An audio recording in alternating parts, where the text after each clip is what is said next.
Hi, I'm back. I couldn't put those birds in earlier because my sky was too wet and I was just going to do them myself and post a photo, but I really think you guys need to see how do you do a bird. So this is what I'm going to show you. So just kind of ignore this big old sheet that's crazy and let's focus in on a little area here.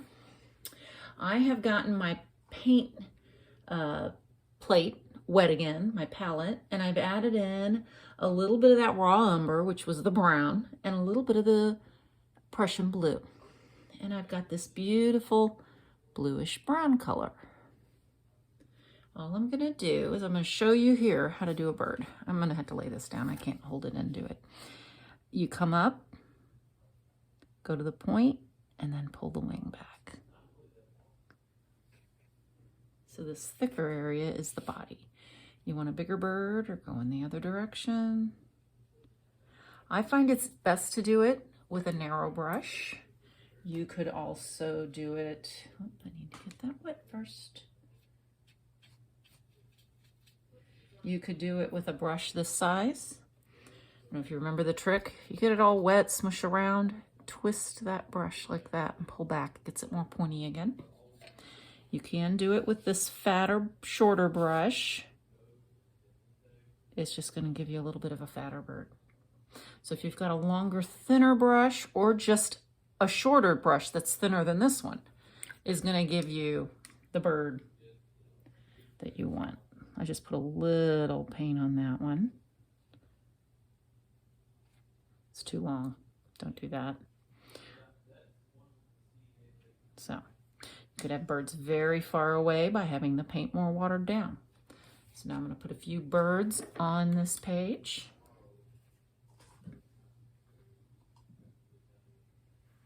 Okay, let's see. I got two over here. Let's have a couple on this side.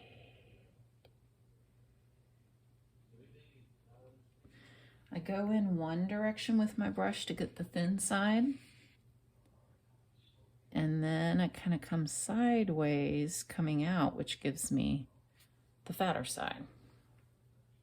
And notice I don't do this super fast. I take my time. I rest my arm. I keep it smooth. Because if you go too fast, it's just not going to look right. So I'm going to water down my paint.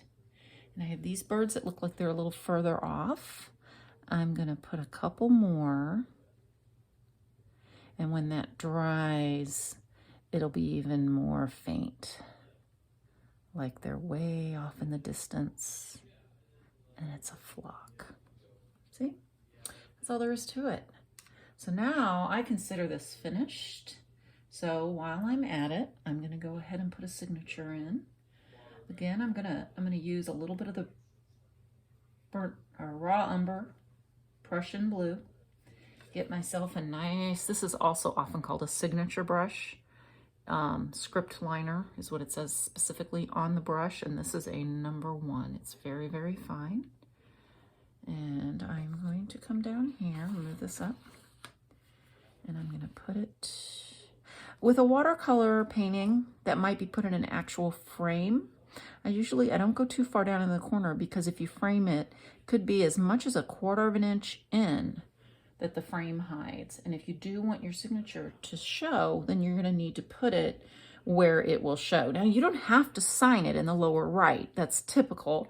I could put it up in these grasses or wherever, but I am going to sign it in the lower right, and I'm going to kind of keep it up enough that it's very faint paint that I came up with. It's very dark, or not very dark, rather, I'm sorry. Can you tell my dyslexia is kicking in? I'm saying the opposite of what I mean. Been doing a lot of artwork. There we go. So this too is something you'll want to practice because it does take a knack to learn how to paint your name. It's kind of like using a pencil, but practice. You've got plenty of scrap paper or scrap watercolor paper. Practice on the other side until you have it the way you like. Now I do D. Jensen. You could just do your initials. You could do a weird little scribble that's always the same. just whatever it is, try to keep it the same. Mine has evolved. When I was in high school and college, I wasn't married yet. My initials were D-A-M-E, Dame. Dolores Alice Margaret M.G. My last name started with an E. So that was my signature. So that's not what I use anymore because that's not my name anymore. So now I go D. Jensen. For a while I did Dolo. And now I could do just DJ if I wanted. But I've settled on this, and that's what I do. If I'm doing it in pencil, the Jensen is a little smoother. When I'm painting it, I have to do it like this. So there you go. There are the birds. Aren't they nice? Birds are fun, but they do take practice. So practice first.